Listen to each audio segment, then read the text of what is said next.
But now we will get into what we are here for. Now we will get into what we are here for. So, what you are looking at right here is the website created by the Republican team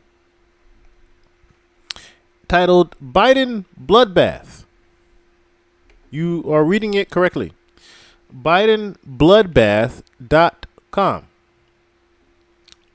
Biden is aiding and abetting an invasion. Instead of protecting Americans, he is prioritizing illegal aliens over U.S. citizens. Interesting. Interesting. That someone would say that, right? But then you have, like I said, his speech down here, and it says Biden's disastrous border policies have aided and abetted an invasion in our country. Now, what's he actually talking about here? He's trying to say that immigrants are just taking over the country, right? You have this: a vote for Biden is a vote for an invasion. Ladies and gentlemen, let me further say that when you are, see, the reason why he had to switch it up and say that it was just about an invasion is because his fellow ally recently took it upon himself to start to say that we are starting an American Revolution. Excuse me, a second American Revolution. And not a lot of people, liked what he was saying with that. Because it sounded like an actual open threat to the American public, in which it sounded like you are saying if Trump does not win the election, we literally are going to be in civil war. Now, I went on this podcast beforehand and said this, but of course, when I say it at the time, it is just hearsay, right? When I say it at the time, it is just, oh, is it actually going to happen? That type of thing. Yes, investigations from the UK have definitely outed us. Amongst other things, you could pretty much say Putin having his foot up Trump's ass majority of the time. And even when he was president, that was evident. On top of the fact that you have people saying, okay, vote for the lesser of two evils, right? Which we get that part. However, if you vote for one, and I said this in the post, you vote for one, you vote for Biden, we get civil war. We vote for Donald Trump, we get complete dictatorship and full run of a new Reagan era in Project 2025. So, which one do you actually want to happen is the crazier question to ask yourself. It's the most fucked up version of take it or leave it I've ever heard in my entire life. Literally. War if one wins. Dictatorship if the other wins. War if one wins. Bloodshed if one wins. And war on an entire races,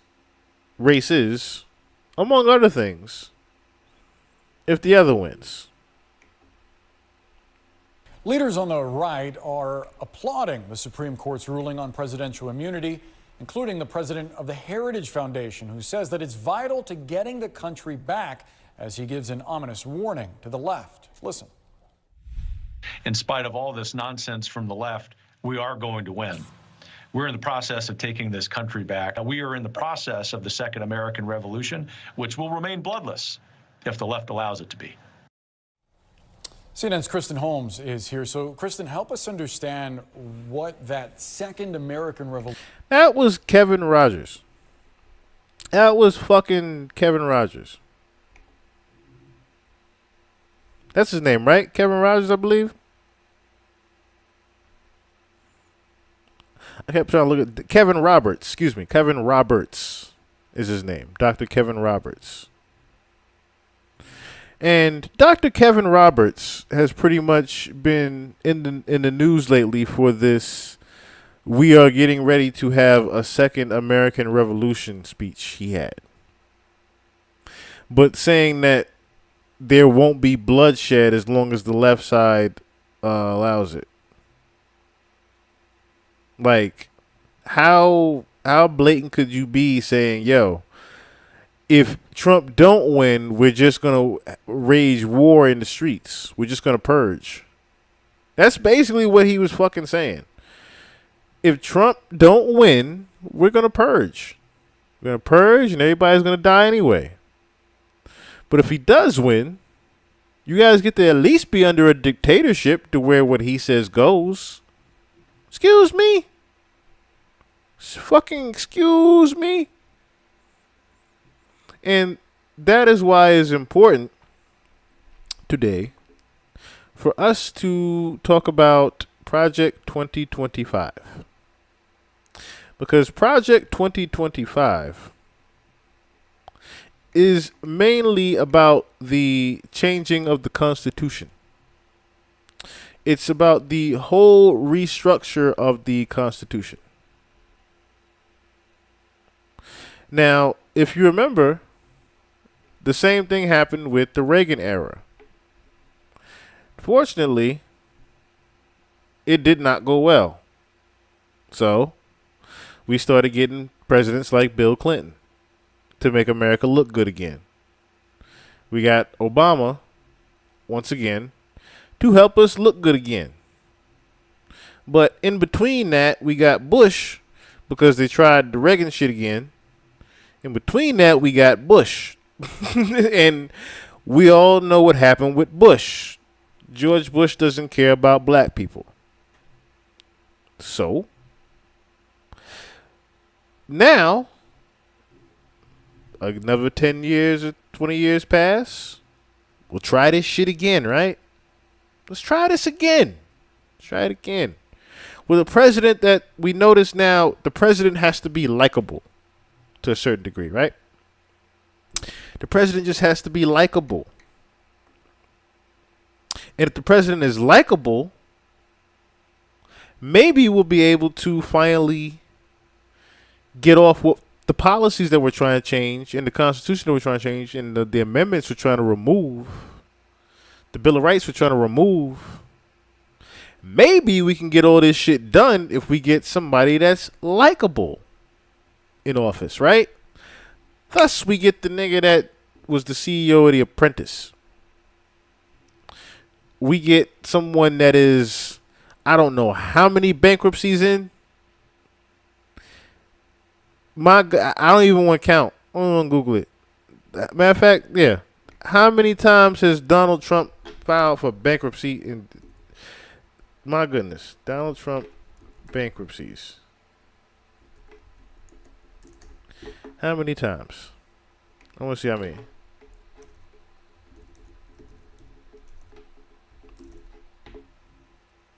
Six times. Examining Donald Trump, Chapter 11. Okay, yes, he's done it about the 6 different times. No, 7th. Excuse me. As of 2020, he was up to 7. So we are now having a felony convicted 7-time champion of bankruptcy run for president of the United States of America. Let me take myself off this camera right here. I'm going to say this again as this gentleman's face is on the screen. We have a 7-time champion of bankruptcy. Okay? And a now convicted felon running for our United States presidency. If that don't tell you that the country is going to complete shit, I don't know what else does. I do not know what else does. So, without further ado, I would like to bring to you this young lady here. Matter of fact, let me properly address things here. Let me properly address this. So I want to give good credit here. Um, Deja Shade. I believe Deja Shade sings, if I'm not mistaken. Let me look up something real quick. Shade. I think she does.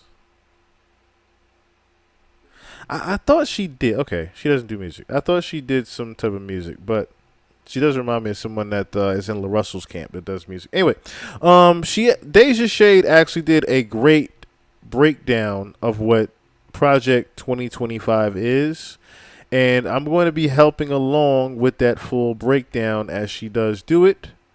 But I want, like I said, everyone to be Project more 2025, informed. the conservative leadership mandate, is literally a 900-page document that details the plan for the first 180 days of a conservative presidency. All right, let's bring it back a little bit just in case you guys missed what she Project said. 2025, the conservative leadership mandate, is literally a 900-page document that details the plan for the first 180 days of a conservative presidency. So, in case you missed what she just said, basically, Project 2025 is going to be the first 180 days of whoever. So, get that part through your head, too. It ain't really about Trump necessarily getting this. This shit might get implemented whether Trump go into presidency or not. I think that's the part everybody needs to start to realize. This policy might go into play whether Trump win or not. And I think that's why they're trying to say that Trump, without trying to say, I should say, they're trying to tell you without trying to say that Trump is going to win the election. With before it gets too crazy out there with the whole war on the streets thing and the Trump supporters, they're gonna make it look like they're gonna put it like this. They're gonna find a way to manipulate it to where Trump wins, so that they can have the reason to implement the Project 2025, right? In those first 180 days, this is basically that policy. It's 900 pages, so of course you don't think the average person is going to pick up a book and or even read 900 fucking pages. But I implore all of you to get you a copy of Project 2025. Now, it is actually, I did try already. I did look into it, I should say. It is actually illegal right now, unfortunately, to actually show that documentation on here right now, right? You can show examples of, but you cannot show the actual documentation, unfortunately. So they're already causing loopholes with that type of shit.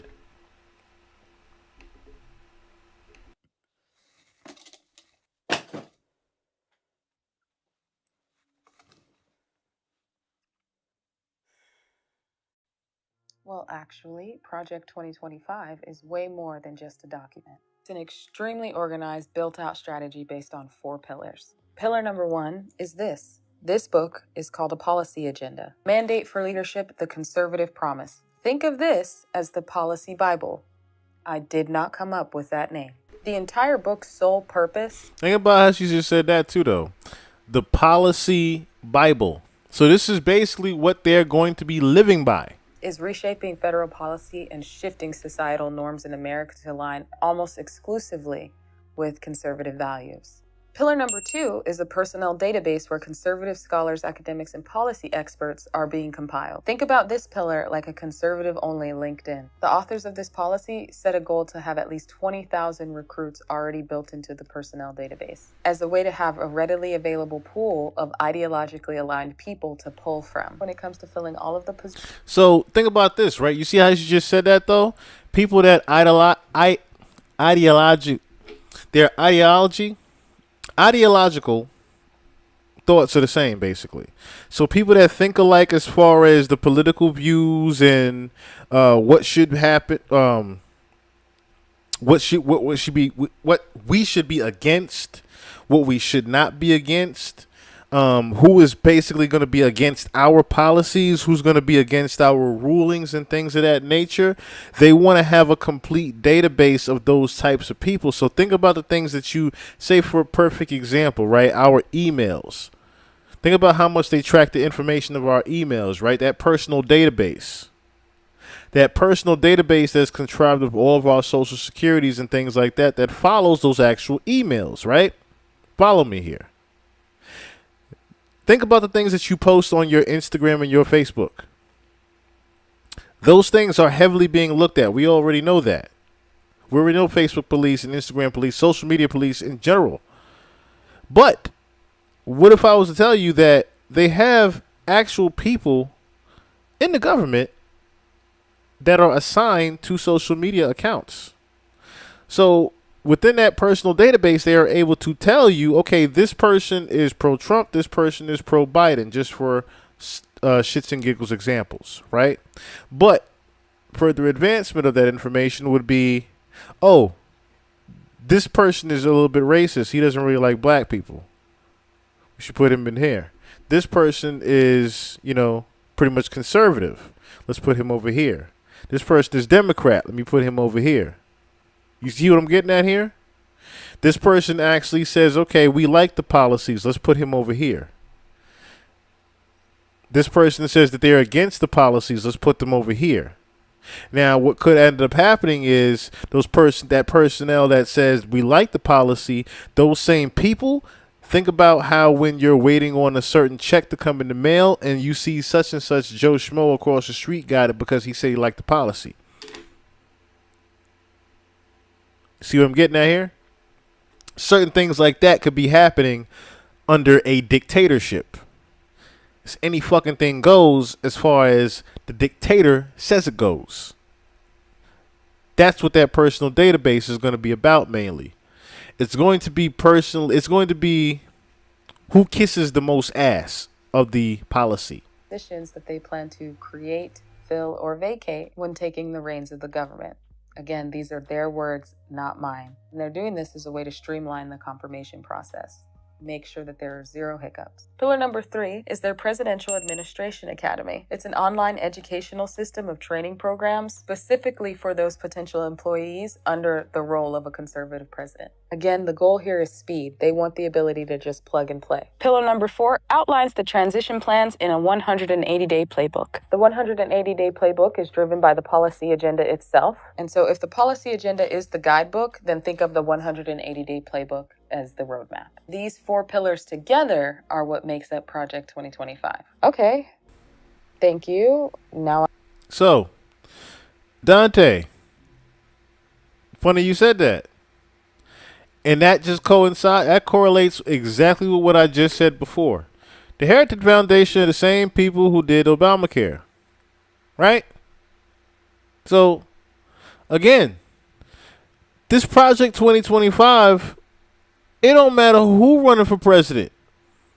This shit getting implemented regardless is what people need to understand. I know what Project 2025 means, Deja, but why should I even care about this? What does the conservative promise even mean? Why are you bringing this up? Well, my curious friend, I'm glad you asked. The average age of an empire is 250 years. Can you guess where we are on the calendar? It's okay. Pause this video for a second and do some math from 1776. And then I want you to do with that information what you will. What needs to be done with that information is if you are, put it like this. If you do remember 1776, who came out, who was from 1776? Let me see who in the chat. Real quick. Let me see in the chat real quick who remembers got founded in 1776. Who got founded in 1776? It's on the American dollar. A new conceptuous. Right? Okay. So, who got founded in 1776? Or should I say, what establishment? This is why she's emphasizing that 1776. What establishment actually got founded Besides that, give you a better one. I'll give you an even better one. I'll give you a much better one. Who got established in 1776.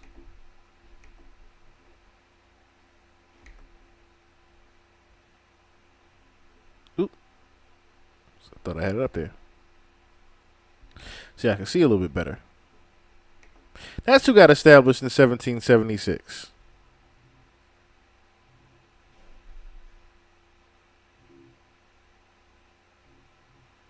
A lot of, yes, all of that. A lot of that. A lot of that was established in the early times, yes. But, yeah, mainly them. Mainly them. They have been trying to put their policies in place since they were founded. So that is what Miss Deja is referring to when she means that these policies were trying to be put in place from a long time ago. Yes, specifically hippie. Specifically hippie. Them. I've been reading this book for the past 3 months, and it's made me realize something interesting, and it's that there are 3 major factions in this space: conservatives, Republicans, and the Christian right. That's what we need to watch for. I know I'm telling them. That's who we need to be afraid of. They are all different, and it's important to note that they don't always agree. But for the most part, the purpose of this project is to make sure that everyone who identifies with conservative values, meaning on a basic level they share advocacy for limited government, upholding traditional values, supporting national defense and free market principles, is aligned with the 4 conservative promises that are made in this book. The project itself is spearheaded by a conservative think tank known as the Heritage Foundation. Chances are, if there's some major conservative push for a form of legislation, you can bet your bottom dollar that the Heritage Foundation has their hands in it. Everything is in here. They liken transgenderism to pornography and go so far as to say that anybody, even teachers who are distributing types of media that detail this type of pornography, should be jailed and registered as sex offenders. Now, I remember that too, reading that in the policy. They're trying to remove pornography. They're trying to make it so it's illegal to even to watch it. They're trying to ban it from being made. All that. They're trying to make it the way it is completely illegal. XXX is going to be X the fuck out completely. And anyone remotely even teaching about or giving any type of sexual education is going to be also reprimanded. So think about that. You can't even teach sex ed anymore. So nobody's going to be learning about pregnancy. Nobody's going to be learning about how production happens, reproduction happens with human beings. No one's going to be learning about sex at all. Diseases, HIV, AIDS, those things. You can't teach any of those things. Teachers. While the plan definitely criticizes the normalization of transgenderism, it's important to understand that this is a part of a larger, broader agenda to control cultural and educational narratives. The authors see it as restoring the family as the centerpiece of American life and protecting our children. As restoring the family. Yeah, that damn family. Restoring the family. Funny how you just said that, Ozma. That damn family. They're trying to restore the family back to its original traditions of things. And notice how you see the news clippings here of all the mass shootings and killings that have happened over the past, 10 to 15 years that have just been frequent. I mean, fucking frequent as far as the mass shootings that have been happening. Now, correct me if I'm wrong. Has any of those shooters, and I mean any, has any of those mass shootings involved anybody black? I'll stop this pod right now. I rest my case. And it's not even about the part of that, but us as a race. It's just the fact that there's an agenda. There is an agenda to remove a certain race. We'll say it like that. The way that they plan on doing that is to remove content that is deemed inappropriate by a reasonable person from schools and libraries and only allow materials that reflect conservative values. There's a new bill in West Virginia that says librarians can be charged if it's found that they shelve educational content or books that they've deemed inappropriate. And there's some people who think that this bill will keep kids safe, but there are others that are worried librarians, teachers, education providers run the risk of being charged or getting blamed unfairly just for having a wide array of books available, which could include useful educational content. This personally stresses me out because I hate the thought of librarians being afraid to offer certain material affecting what I have the ability to read or learn about. Several states have already either removed criminal liability exemptions for public and school libraries, or they've already started expanding the definition of what they see as obscenity to capture a wider array of books. Now, that's another interesting thing. So remember, I spoke about that specifically real quick, right?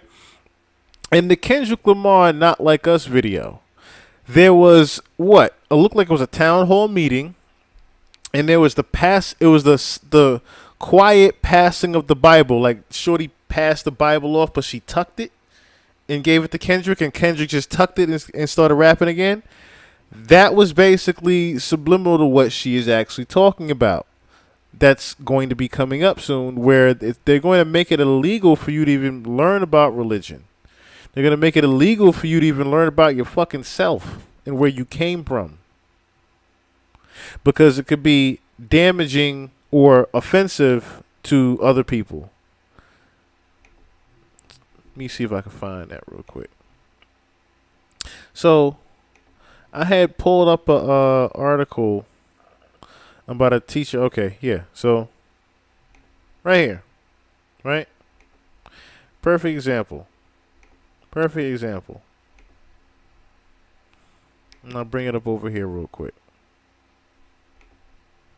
This teacher taught students about their constitutional rights, and less than 2 months later, her role was terminated. Earlier this year, Austin Independent School District teacher Sophia De Loreto Schutte said she was pulled into a check-in meeting with school administration over a list of concerns. Most notably among them, we've noticed an intentional attempt in teaching your students about their legal and constitutional rights. I'm going to emphasize that part again. We've noticed an intentional attempt in teaching your students about their legal constitutional rights. She got fired for trying to teach students their rights. Correct me if I'm fucking wrong, but ain't the Bill of Rights part of history class? So how in the hell does she get terminated for teaching about the constitutional rights? You learn about the amendments in history. Hell, you learn about the amendments in English sometimes. I was in, I think, the 4th damn grade when I started learning about.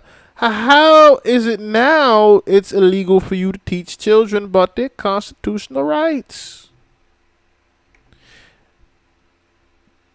This is where we are headed, ladies and gentlemen. This is where we are headed. That could potentially result in criminal charges for simply having them on the shelves.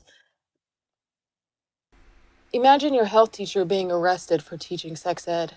Please don't think this is coming. This is already happening. If you're worried about the lack of action on climate change, it's because they're already focusing on how they can benefit from things like permafrost. Now, funny she's getting into weather control, right? So part of Project 2025 is, of course, the manipulation of the environment. Not just the fucking weather anymore. It's the complete manipulation of the entire environment that we are in. So, remember when some of y'all, if y'all want, go back and look at when I broke down Project Bluebeam. Okay, I broke down Project Bluebeam because within Project Bluebeam, we were talking about how that augmented reality face started to show in the moon. there was a whole. I think you could probably still, if you go outside about 3 or 4 o'clock in the morning, look by the moon, you probably still see the fucking face. It's still there, but there was a whole thing going on for about like a week or a month or so, back in April and March, where everyone was going outside to see this huge fucking gray face on the moon, and or next to the moon rather, and people couldn't figure out what the hell it was. Was saying, "Oh, they're here. It's aliens." It was Project Bluebeam. It was them playing with the augmented reality. Now, reason why I'm talking about this in regards to the weather is because how Project Bluebeam is going to be manipulated is through the chemtrails. Now, if you guys don't realize, what you see in the air, you know those streaks that you see going across the sky and whatnot? That's chemtrails. Now, funny thing is, Prince talked about it on Arsenio Hall, where he talked about his father telling him about the chemtrails, and that's how he stumbled upon what they actually were. So the chemtrails are actually what the I forgot what it's called, but it's a certain chemical that is within the chemtrails that actually helps the manipulation of the weather. And it actually can cause precipitation. It actually can stop precipitation. But it's one of those things that actually is helping us have more or less a LED screen in the sky, to where they can make it look like it's snowing. They can make it look like it's sunny. It can be raining. If it's your favorite celebrity's birthday and they want it to be a good day, damn it, it's going to be a good sunny day with no type of rain or sleet or snow. And correct me if I'm wrong, I think a lot of you have already noticed that we have fake fucking snow. We do not have real snow. We have not had real snow in almost a decade. We have never ever said anything in regards to us having fake snow. But we can easily say that we know where that is actually even coming from, right? Look at this here, for example. When she's talking about in regards to the weather. So think about this, right? You've already heard about this happening. Remember this? Remember when they said this bullshit? The U.S. Senate approves bill to make daylight saving times permanent. Remember that dumb shit? And you were saying to yourself, well, how are they going to make daylight saving times permanent? They don't control the sun. Well, they were trying to actually tell you that they do. They were trying to tell you that, once again, the sky that we have around us is nothing more right now than an LED screen that they can make and manipulate right in front of your fucking face. How can they do it? They've been doing it for a long time. And as you can see here, this was established back in 1993. This is called HARP. High Frequency Active Auroral Research Program is what they call it. But as you can see here, most prominent instrument at HARP is the Ionospheric Research Instrument, a high-power radio frequency transmitter facility operating in the high-frequency band. The IRI is used to temporarily excite a limited area of ionosphere. Now, what does that actually mean? If you have fields of this shit, right, and it can control the area of it can control certain areas of the sky, right? Or should I say control one of the main components of the weather, the ionosphere, right? If its main thing is, if the HARP's main thing is to control what is in the ionosphere, and like I said, you have literally fields of this shit, wouldn't you be able to do what you want to do with the sky? Right? You pretty much can do whatever you would like all over the entire world, right? If you have fields of this shit in certain places. I started noticing behind a lot of the chemical plants, King, you probably, Ozma, you probably have seen these in Louisiana, and thought that they were just part of the plant. But that is one of those things. HARP is one of those things that have been hiding in plain sight right in front of us since 1993. And it's one of the biggest ways that they have manipulated the weather. Right in front of our noses. Not a priority. How can we make money off of this? In fact, Project 2025 explicitly aims to end all current climate change efforts. It's advocating for a complete reversal of initiatives like the Paris Climate Change Agreement. It goes real hard about making sure that we know that America's energy interests are going to take a huge priority over any environmental concerns. This plan includes everything, including ways to expand operations in places like Alaska in order to better harvest its rare earths, natural gases, and oils. It even includes plans about Antarctica, where the authors plan on capitalizing on things like shipping and tourism in the area. It'll be a no going back shift towards fully exploiting natural resources for economic growth, as well as abandoning pretty much all climate change mitigation efforts. So think about that particular thing there, right? If you're removing natural resources and so-called, quote-unquote, thinking about energy resources, right? That just tells me that you're going to do more of an increase in pollution. That's all that tells me there. And if you're doing an increase in pollution, then movies like The Terminator and The Matrix, which were, I believe, predictive programming for what's coming forth anyway in the future, you are literally telling us that the sky is going to pretty much be black with all this pollution. That is what I'm hearing here. The sky is pretty much going to be black with all the pollution if they're going to start making energy a huge concern, if you will. Now, I could be wrong and they could just start supplying, demanding more Tesla trucks. But last time I checked, Elon and Trump ain't get along. I'm going to quote the policy agenda directly here for a second, which refers to environmental extremism as anti-human. Environmental ideologues would ban the fuels that run most of the world's cars, planes, factories, farms, and electricity grids, abandoning confidence in human resilience and creativity in responding to the challenge of the future would raise impediments to the most meaningful human activities. They would stand human affairs on their head, regarding human activity itself as fundamentally a threat to be sacrificed to the God of nature. My problem here is it's not that they don't believe in you, brother. I personally, no doubt about it in my mind, believe in human resilience and creativity. It's actually that I just have much more faith in the power of greed. And this here assumption denies the reality of unsustainability. It pushes for the U.S. to remove itself from any association with the UN or any other efforts to create sustainable development priorities, especially those that are connected to food production. And that. So pretty much Project 2025 is mainly about isolating ourselves. And I can actually confirm what she's saying by, if you notice the past few UN meetings, who's pretty much been outed the whole goddamn time as the bad guy in the fucking room. It's always been us, no pun intended.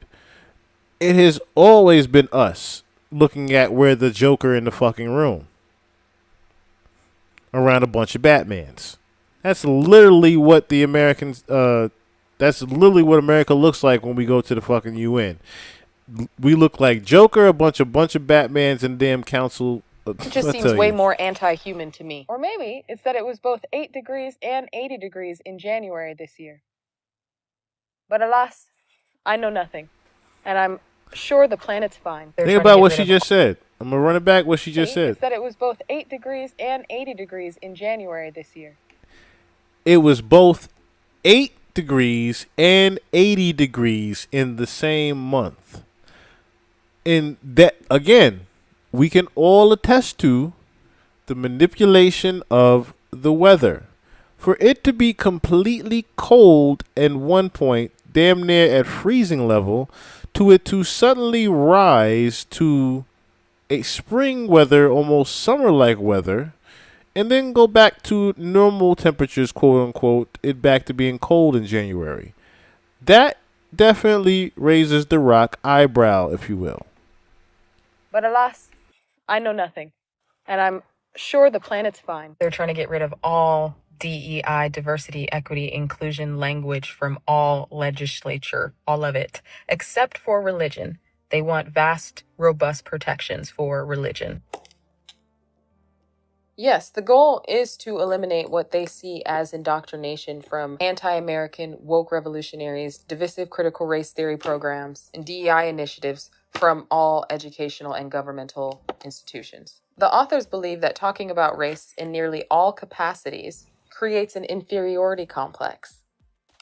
This is again a part of a larger effort to promote a conservative agenda and push certain conservative perspectives, ideals, and values. Some of the recommendations the authors provide include vast protections for religion and religious tax exemptions.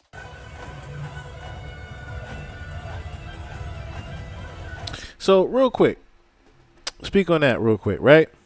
Do y'all remember when Kanye was? Well, Kanye recently just talked about he was be retiring from music. Funny thing is, remember when Kanye first started doing the gospel music and everybody was like, "Oh, he's just doing it for tax purposes. Oh, he's just doing it for this, that, and the third. It's all just blah, blah, blah." Around that same time, you had, and I think they're going to show him here in a second. Here, the rich pastor that pretty much was buying up a whole bunch of shit, and when he bought the jet, he was like, "Oh, God told me to buy that jet. God told me to buy that jet." Look at the super churches that are Question for emerging. class. In what timeline should we have pastors whose net worth is close to $1 billion? He made it. He made that airplane so cheap for me, I could. Yeah, this guy. He made that airplane so cheap for me. God made it so cheap for me to buy. I had to get it. God told me to buy that airplane. God told me to buy this private jet. God told me we needed a huge stadium with lights and dancers and singers. God told me we need to pass around a bigger collection plate. People need to pay memberships and fees to get into the big show of the Church of the Lord. Excuse me? That's what she's referring to. The huge raise on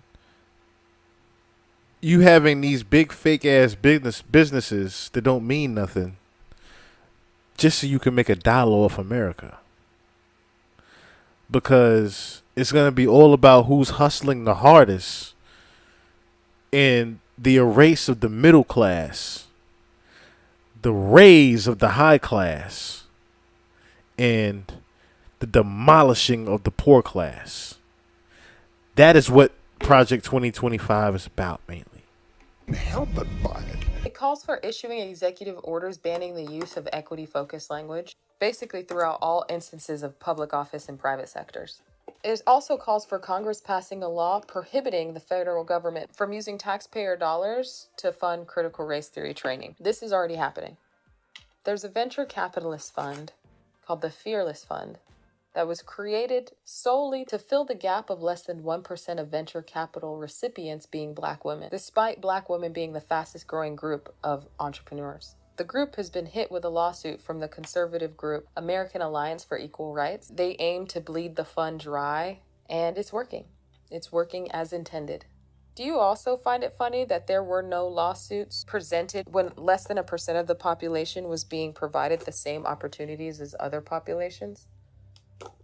I find it funny, but not like in a ha-ha way. Like in a, I don't really want to tell you what to think, but maybe. I will. The fact that they pretty much are defunding the educational system, because it goes all the way back to what we said in the very beginning. They don't necessarily want you to learn how to be better. With them being able to control your education, control the books that you are able to read, control the knowledge that you are able to obtain, That is how they were able to still keep you that low on the totem toll. That's pretty much what this is about. By them defunding education and cutting costs and corners with that, they are able to, of course, now make it so the rich and the wealthy, again, don't have to pay those much higher taxes, unfortunately. It all comes down to the damn tax. Think on that for a second, kind That shouldn't even be. of way. To me, this begs the question of how do inferiority complexes come into play while simultaneously being torn down by parties who have a vested interest in demonstrating superiority? Most people just have to go up against their inner critic to get things done. We should be able to acknowledge that some Americans are playing bootstrapping on X Games mode. That's where you have entire establishments standing on your straps. First and foremost, the U.S. must prevent Iran from acquiring nuclear technology and delivery capabilities and more broadly block Iranian ambition. While focusing on foreign policy, specifically on the broader Middle Eastern strategy, Project 2025 pushes for a continuation of conservative emphasis on national security and energy dominance. Now, funny you said that part right there in particular, right? Who's going through it right now? Iran, right? Iran been going through it. And correct me if I'm wrong, I do remember them saying in Revelations that once shit hits the fan with Iran, it's all the way up with U.S. It's all the way up. It's already been, put it like this, we already been walking the tightrope, and we already done slipped and hit our nuts quite a few times on this tightrope with Iran. And any day now, Iran could just, we tired of your shit. Tired of your shit. Tired of your bullshit promises. Tired of all this shit. It's up. It's up. And when that up happened, that's World War III for that ass. The policy agenda specifically states that if an internal organization is effective and advances American interests, then the U.S. should support it. If an international organization is not effective and does not advance American interests, then the U.S. will not support it. Make no mistake here. This is important for you to understand as an American. There is a commitment to supporting allies like Israel, no matter which president we have. We already know that this is a strategic priority focused exclusively on maintaining influence and access to resources in the region. Policy agenda also... And furthermore, I want to also say that in particular is probably the hugest slap in the face that you could possibly do. Like I said, at the UN, is saying, look, I don't give a shit what you talking about. If it ain't got nothing to do with what's helping America, fuck off. That's basically what she said Project 2025 is about. If whatever China or France, whoever the fuck have you, hey, yo, we need such and such to keep up the dollars over here. We need this, that. Nigga, what that got to do with what I got to going on? What that ain't got nothing to do with the price of tea in China? What you got going on ain't got nothing to do with benefiting me in the U.S. right now. Shoo fly, shoo. Bye, Felicia. That's pretty much what this Project 2025 is about. It's telling the entire rest of the country, if you're not helping the U.S., bye, Felicia. Calls for the Palestinian Authority to be defunded, as well as prioritizing keeping Turkey in the Western fold as a NATO ally to prevent any hedging towards Russia or China. When it comes to Africa, the authors of the policy recognizes the abundance of resources that Africa offers. After I liberate the Jewish people, I will go to Africa to help liberate the black people. It also recognizes that lately, as Africa's strategic influence has grown, U.S. influence there has declined. Sub-Saharan Africa has been fundamental to the global prosperity of the advanced countries. Okay? And Africa had a role to play. It has a role as a raw material producer. We will not allow Sub-Saharan Africa to escape that. Okay, we do everything to keep Sub-Saharan Africa where it is, also impoverished. You heard it right there. We do all we can to keep Africa in poverty. Excuse me? We do all we can to make sure that Africa and Nigeria stay in poverty because they have a role to play. The fuck are you trying to say? Absolutely vital for the prosperity of everyone else. So let's get clear about that. Okay? So they want to shift their strategy from assistance to growth. Some of the tactics that they want to use to do this include phasing out humanitarian aid, the recognition of Somaliland statehood, and a focus on supporting American companies that are involved in industries that are important to America's interests, or those that already have a competitive advantage in Africa. To combat African-based terror groups like Boko Haram, the authors recommend that the U.S. support capable African military and security operations to provide foreign military education, training, weapons, and security assistance. This is just the tip of the iceberg of foreign policy. Side note, did you know that America has almost 800 military bases in over 70 countries and territories while having no foreign military bases on its soil? I found that quite interesting. Onward. Why this Understand what that means, though. me is because this isn't the first time it's happened. The first time they actually... So understand what that even means, right? 800 bases alone, but we ain't got nothing on foreign soil except if you want to count fucking Hawaii or Alaska. That don't really count. That's all shit. But we ain't got no bases in Japan. Or should I say, we ain't got no bases in France. Let me say a better one. We ain't got no bases in China. No damn American bases in China. But China could bring their ass over here and practice a little bit. They ain't gonna do it. But at the same time, what she's trying to say is we got friends that don't even fuck with us like that. We have allies that we cannot rely on too heavily. Who laid out a plan like this was with Reagan, and they were able to enact 60% of what they wanted achieved based upon having it all laid out already. 60% of Reaganomics was already laid out. 60% of the Reagan era's doctrine and ideologies were already implemented into the government. Already.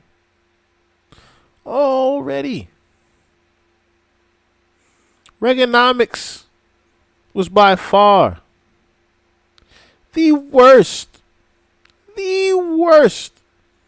presidential resume in history. That Reagan era was literal hell for the United States. Literal hell. Ran by damn near Satan himself. That was the Reagan era. Nobody wanted to keep Ronald Reagan in office. Nobody. And then, like I said before, for us to get years later, we got a second attempt at that shit with George Bush. And it did not go over well. So they said, hey, we need to find somebody electable. And thus, we got Trump. Out. Indeed, Reaganomics was trash. But do you know what's even more trash-like in nature? The realization that the Reagan administration's success in implementing such a large chunk of the ideas from Mandate for Leadership showcases the impact of them having such detailed planning. 60% of Reaganomics was all it took for us to arrive here, still waiting for our trickles. The middle class all but disappearing into an in-between space where American and blue-collar workers are paying higher tax rates than billionaires. This is why we're talking about this today, class, because this isn't just a bunch of fanatics writing manifestos. That's the Don't wow be so right dismissive. there. That is the wow right there that people need to realize, right? So imagine that. Imagine you only making about 50 or 60,000 a year. But you getting taxed on more shit than the guy with the $1 million crib? I'm being taxed more making $50,000 a year than the guy that can make $500,000 a year. That's pretty much what's being said here. That would make me want to hurt somebody. I'm just being honest with you. Getting put on game up front. Project 2025 aims to replicate that success. But peep this. You don't need a time machine or a flux capacitor to take you back to dropkick baby Reagan into another profession to undo the damage done by his administration, because you have this book that is highlighting the strategic importance of these documents and the impact that they have in shaping conservative administrations. It's right here. It's right in front of us. You know in the movies when one of the main characters is geeked to unveil their plan to take over the world and then they start monologuing? This is the monologue. This is the monologue. What she means by that is in every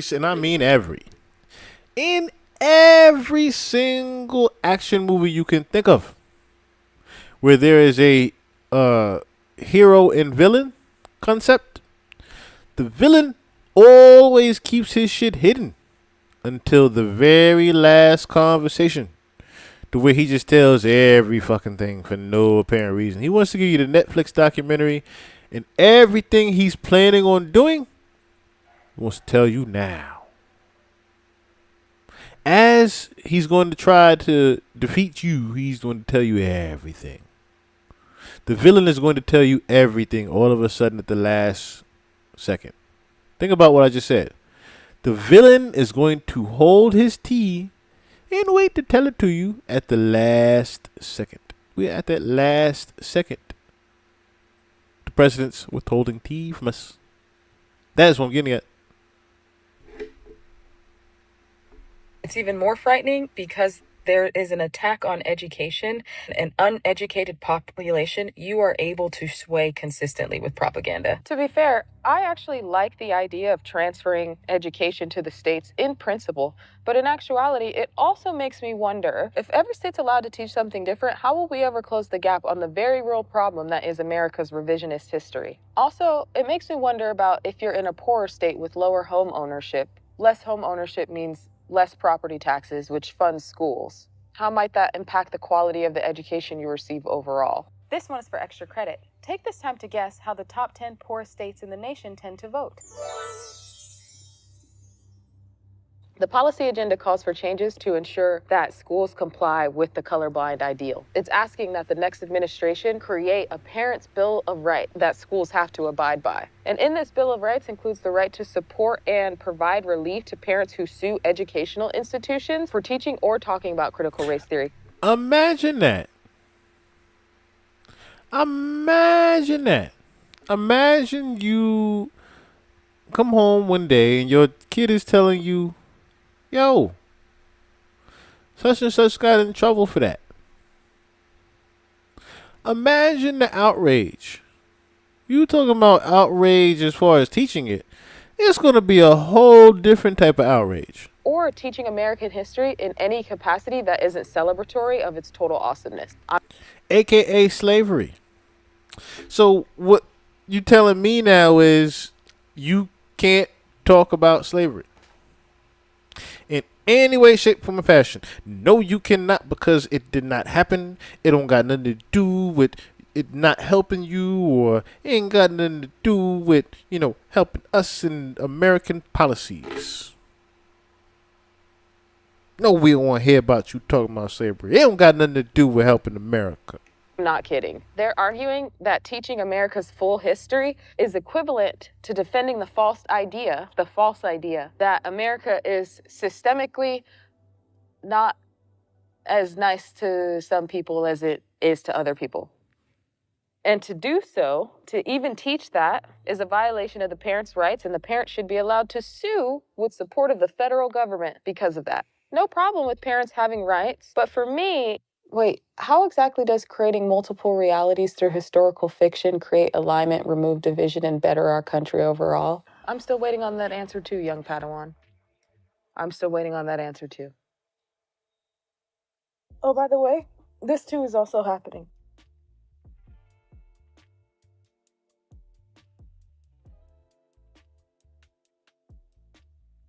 So I challenge young people to read this.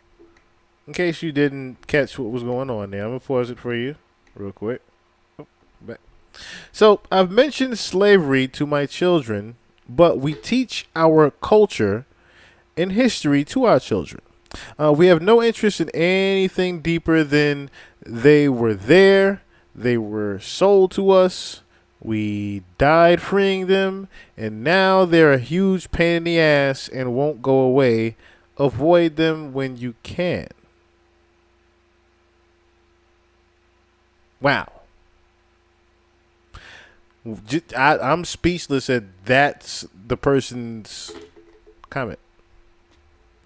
So I challenge young people to read this, post about it, talk about it, discuss it. To be totally fair, there are some things in the policy agenda that I agree with and can empathize with when I put myself in the shoes of a conservative. But what I have found is that it is often very short-lived because of the potential implications of such broad overreach that you start to realize is sure to happen by giving the president ultimate power in the way that this policy agenda suggests, specifically with the minimization of so many checks and balances. A lot of the plans outlined in this book are rooted in the taxpayer not paying attention. And I don't know about you, but I hate when a company's entire business model is banking on making the system so complicated or making it so hard to cancel that you just become so overwhelmed with the process that you just give up and let them take your money. Any business model that is dependent on your ignorance should not be a sustainable business model. Agreed right there. That is the main thing that needs to be addressed. It has gotten to the point now to where they are going to manipulate it. You don't have a choice but to vote for Trump because you're going to want to. Now, of course, some of y'all are saying after all this, why would we vote for Trump, right? One of Trump's main arguing points is the whole invasion thing, right? So how does he make it so to where his point is actually getting across and the American people, including black people, people that we already know he's racist against among Spanish people, how do we get those people to say, oh, I want to vote for Trump, and not necessarily because, oh, Trump's just going to give us money. Because he's under a dictatorship does not mean he's going to give y'all any damn more money. That stimulus check was to get him in good graces of people. That's about it. Guy's still racist at the core. He's still racist at the core. And like I said, one of his main driving home points is the whole migrants are coming over, taking black jobs, and this, that, and the third, right? Why don't you listen to this? What I came across earlier. And do you see a lot of shelters popping up here in the Bronx and other places around New York City? Yeah. And this might be one of the most secretive shelters here in all of Manhattan. Did you even know that that was a shelter right there? No idea. I don't know what's going on. I might as well just turn to immigrant myself. Here in New York City, over 200,000 migrants have arrived here inside the city, and there are secret shelters everywhere throughout the entire city. And I'm here with my mother, Brooker T. Jones, as we are going to investigate what is happening here. Inside the 5 boroughs in New York City, there are over 200 shelters currently right now that are housing these migrants. And just inside Manhattan, 1 out of every 5 hotels has been converted to a migrant shelter. And you may have known about popular shelters such as the Roosevelt Hotel. However, would you ever expect this building right here to be a shelter? About 20 stories up. Little things like that just hiding right in plain sight. So majority, and I mean majority of the ones in Manhattan, the little low key spots, a lot of those places and hotels, those low key hotels have now been turned into homeless shelters randomly out of the fucking blue. Each of these migrants are living for completely free here inside the city of New York. And in the upcoming minutes of this video, you're going to be seeing where New York City is housing all these migrants throughout the city. It will shock you because some of these places are pretty secretive. It's important to understand there are over potentially 1,000 migrants living in this one shelter. And this is one of the 2 island shelters New York City has created. Keep watching till the end of this video as we find the second 1,000 people living just in one shelter. 1,000 people. I could have even understood if they said 400 to 500. But for 1,000 people to fit into one shelter like that, my God. one as well. And how close are some shelters to main tourist attractions such as Times Square? We're legit 2 blocks away from Times Square. All the bikes are out, and it's another migrant shelter where all these people are living for completely free. And this is another migrant shelter here, Hotel 46 Times Square, 1 block away from Times Square. And I'm gonna send my mom in. She's going undercover. I had my mom go in as if she was going to get a room for the night. And just like that, I got kicked out. It's a private business in there, shelter for migrants. And just one more. And again, she was going in there. This is a regular hotel. It's a regular hotel that you're looking at on Yelp. And you going in there to get a room and they kicking you out because it's a shelter. Think about that. You going to try to get a room for the night and it's a damn free shelter. And because you're not an immigrant, they kicking you right out. Block away from Times Square is another migrant shelter that is 27 stories tall with over 1,300 rooms. And one of the main signs to tell if the hotel you're staying at or if the hotel around you here in New York City is a migrant shelter is if there are tons of mopeds and bikes laying outside of the hotel, because here they use all these bikes for delivery apps because there's a loophole with these delivery app companies that allows these migrants. Now, of course, while we playing this, right? Again, Trump's main point that he keeps trying to drive home to get other races, mainly Black, Latina, to vote for him is because he wants to use it as a form of manipulation. How is he going to do that? By having people that think it is very unfair. Look at this particular situation here, for example. Furniture for the shelter right now. As you can see, they are refurnishing the whole entire building, and we tried to get into the shelter, and this happened. So, what they were doing was pretty much free furniture was being brought, free brand new furniture was being brought into the building. And it's a homeless shelter, of course, but this homeless shelter has actual hotel rooms. Remember, these are hotel rooms turned into a homeless shelter. So these hotel rooms have TVs, refrigerators, things of that nature, kitchen areas, some of them. These people are getting basically free apartments as home shelters with brand new furniture. Now, who does that affect? Oh, how we going? And just like that, get kicked right out of the shelter. I've been trying to get inside these shelters, but every single time I try to get in, that exact same thing happens. They come out with like 4 security guards and they kick me right out. So what do you think about this shelter that's right across the street here? They're getting brand new free furniture for the apartment. Man, I don't know about that, because I think we need some brand new furniture in this building. We not getting that, but they coming down here getting free furniture, and that's not fair, Nick.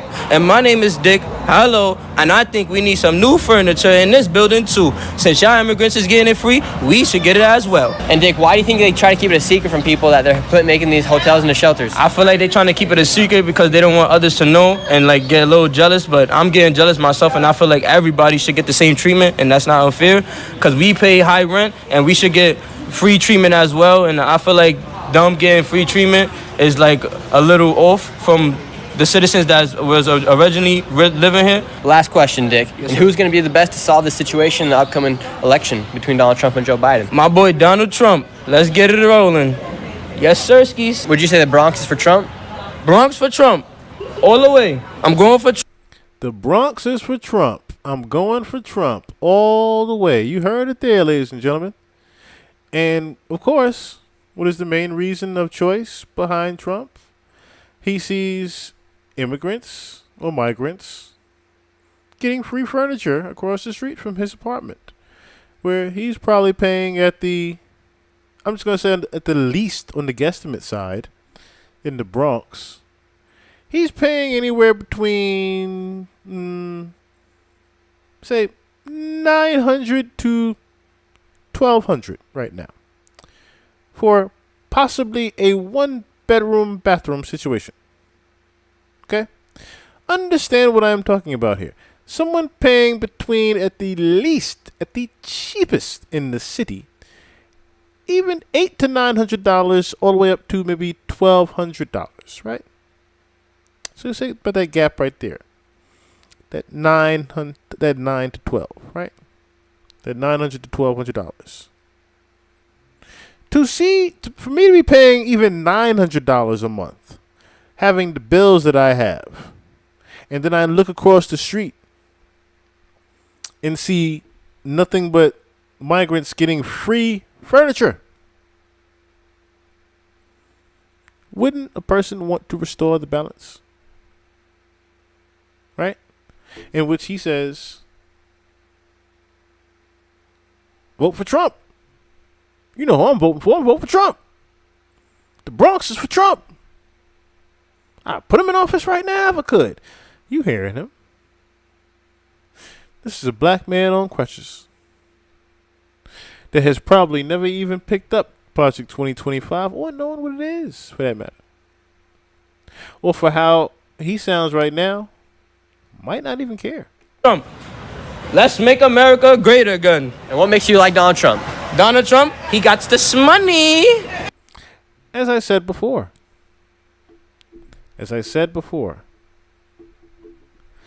Donald Trump knows. He knows he can easily have the American people completely brainwashed. Now, another thing that we should get into, of course, is the fact that, once again, if we're talking about how he's pretty much going to be using that driving home point of invasion, let's go to that particular website, shall we? Let's once again look at that Biden bloodbath website. So, excuse me.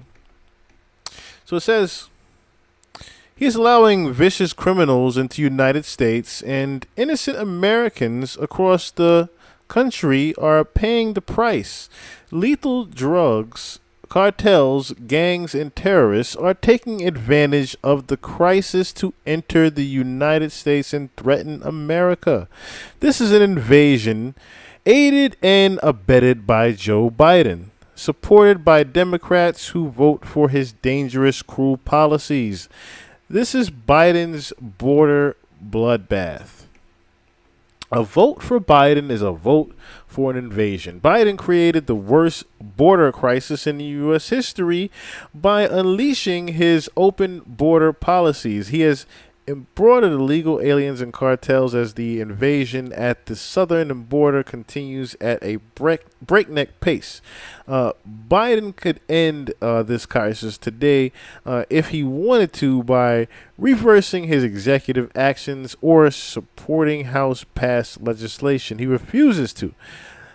We must win back the White House. To secure the border, a vote for Biden is a vote to allow criminals to evade our nation and attack Americans. Call bullshit on that for the simple fact that you, sir, are the main person that is going to be causing any type of bloodbath, any type of violence of that nature. Oh, so you mean our country's open border policy? Right. Like, the fact that he's, like I said, using, and this is why I shared the video of the migrants, because you hear a young black gentleman who has no idea probably of, or cares for that matter, of what Project 2025 even is. Because if he did, he would still say, okay, yeah, I'm seeing this right now, but I'm still not going to vote for Trump. I'm just still not voting for him. That's just never going to happen. That should have been the actual answer. But this is me. But so let's get into the meat and potatoes of things, right? So where was we at here? Just I don't want to lose the part right here. So recently, on the 4th of July, this is one of the main reasons why I was sharing Project 2025, is because it is a huge war on us. is a huge war on just us in general. Get the fuck back. Shocking video of NYPD cops taking turns. Pummeling black man. Wow. A black man after he reportedly questioned them as he was about accosting a girl holding sparkling prompts outrage. So what actually happened was, and I'm going to read this article here. A viral video showing several NYPD officers beating a black man on the 4th of July began. The cops first approached the white man shooting off fireworks. And they spoke to him in a cordial manner about the legalities of fireworks and under New York state law, blah, blah, blah, blah, blah, blah, right? So they went up to the white guy and pretty much was talking to him cordial, didn't want any issues, this, that, and third, right? But the same cops became much more aggressive when they spotted the 18-year-old black woman wearing a hoodie holding a sparkler in her hand, which happens to be very legal in New York City. They tackled the girl because they saw a black person in a hoodie and thought it was a gangster. Are we back in 1995 again? They tackled the girl because they thought she was a gangster in a hoodie. Unbelievable. Unbelievable. So what ended up happening was this.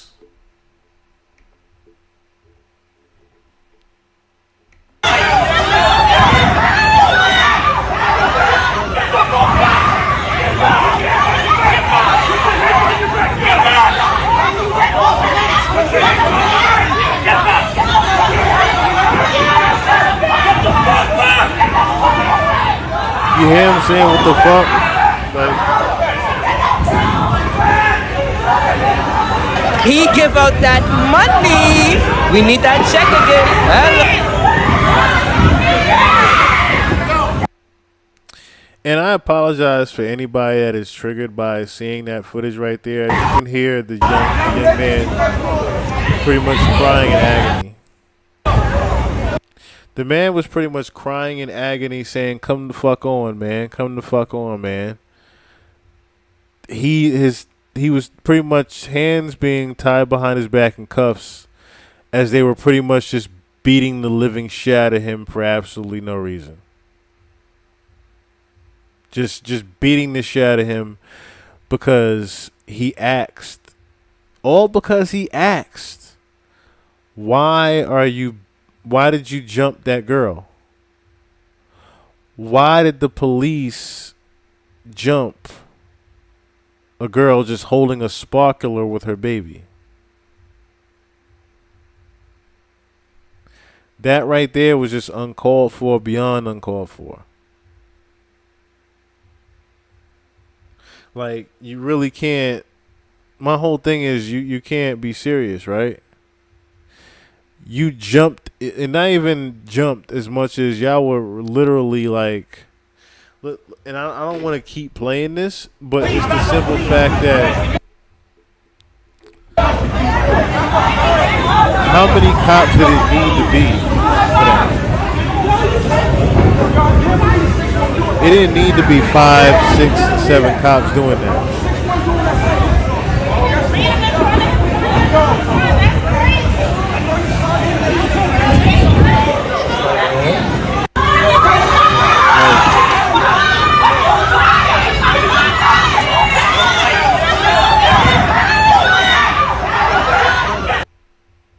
That was all because he questioned and asked police, why are you hitting that girl? This is why I keep saying it's a war on us, for the simple fact that if this is just happening at such a frequent rate right now,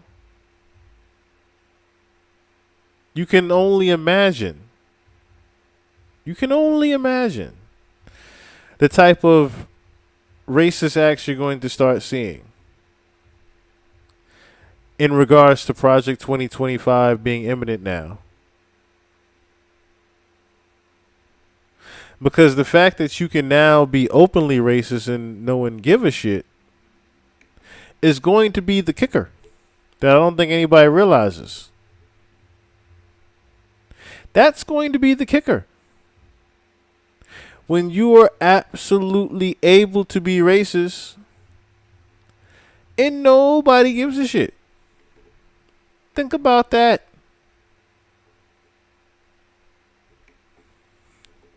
You can actually say the N-word and they'll be like, oh, how did he use it? What was in the form that he used it? Was it in the form of, was it derogatory or was it something else?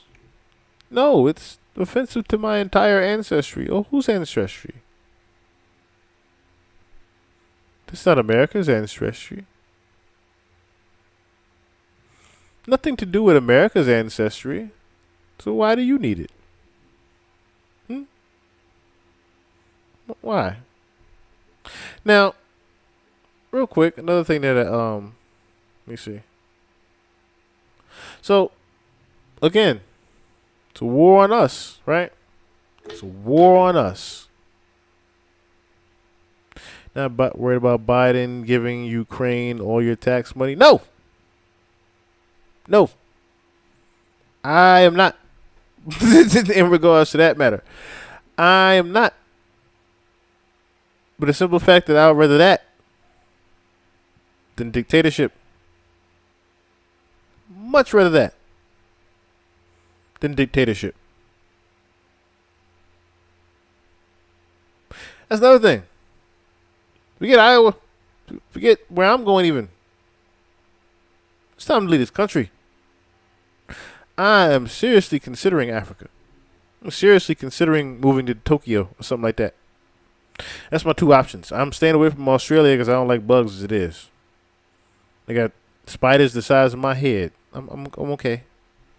But I'm seriously considering Tokyo or Africa, for that matter. And I don't know what this is right here, but Republican candidate tells Black Americans to leave U.S. in Juneteenth message. Yes, you read that there right. Republican candidate tells Black Americans to leave U.S. in Juneteenth message. So a Republican candidate from I didn't even realize this is where I'm going to. A Republican candidate from Missouri Secretary of State has. Wait a minute. She's a candidate for Missouri Secretary of State. I hope that's not. Lord have mercy. I hope they don't select her. Has told Black Americans who do not like the country to kindly leave in a video posted on the eve of Juneteenth. Valentina Gomez, who previously caused an outrage for urging voters not to be weak and gay, accused the federal holiday commemorating the end of slavery in the U.S. of being the most wretched holiday and that Black people should no longer be seeking reparations. The video from Gomez, a staunch Donald Trump supporter, arrived days after the former president's 2024 campaign team announced a Black Americans for Trump initiative to try to persuade African Americans to support the Republican in November's race against Joe Biden. The coalition includes Byron Donalds of Florida, of all places, and South Carolina Senator Tim Scott. Gomes posted her latest video on Twitter attacking Juneteenth, saying, "If you don't like America, get the fuck out of here." And this would be that Instagram post. Reparations from slavery and Black victimization is about to be shot. First of all, besides the fact that you dissing Black people, you had the nerve to have B.b.L.a.c. B.b.L.a.c. is your background music. Reparations from slavery and Black victimization is about to be. Y'all hear that shit? You got B.b.L.a.c. as your intro. As your background music. This world coming to. Reparations from slavery and black to be shoved down our throats for the most wretched holiday in America. BLM raised millions, but what did they do for black lives? It is outrageous to see people asking for reparations, even though they never went through slavery. These ungrateful people should be celebrated because they were born in the greatest These nation to ungrateful ever exist. people. Here's a tip. If you don't like America, kindly get the fuck out. Get the fuck out, was her words, as she had the nerve to use the b.l.a.c for her background. This is the shit that we got to think about that we have in America. I don't know about y'all.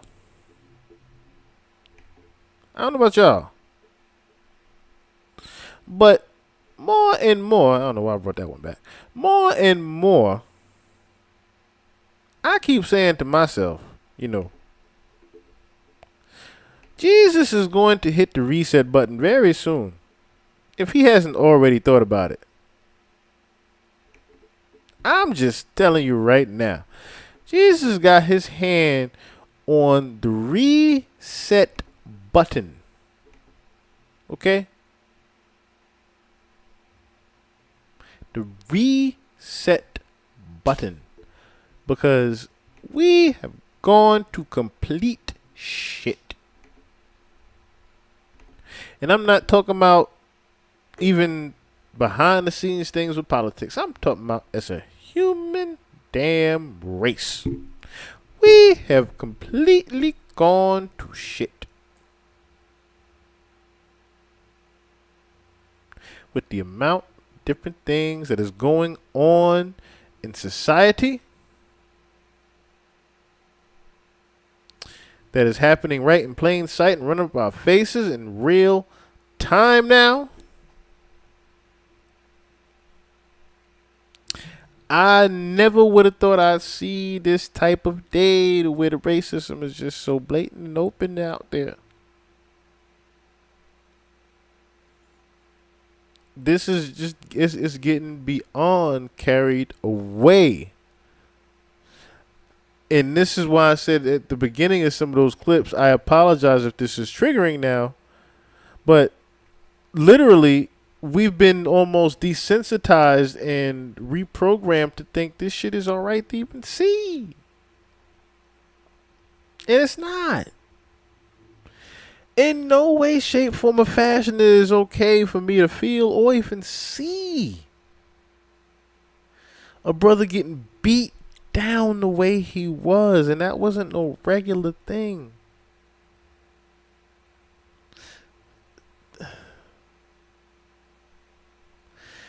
Like I said, it was nasty work her having BBL Drizzy in the background, but the fact that, like I said, it's now becoming a regular thing for us to see that we are hated so much. It's the part that I'm getting at. It is a huge war on black people right now, and it feels like, if y'all remember the South Park movie where they were saying Operation Shield, and Operation Shield consisted of all the black troops, and then Chef goes, plays by Isaac Hayes, of course, my guy. Chef goes, okay guys, just how it heard, 1, 2, 3, and they dive out the damn way and go, Operation Shield my ass. That's what it's starting to feel like right here. That we need to say Operation Shield my ass and get on back to where things should be and not where they're headed. Because the whole MAGA system, or whatever have you, the whole conservative system, is proving to be a headache with this whole ideology of dictatorship going on.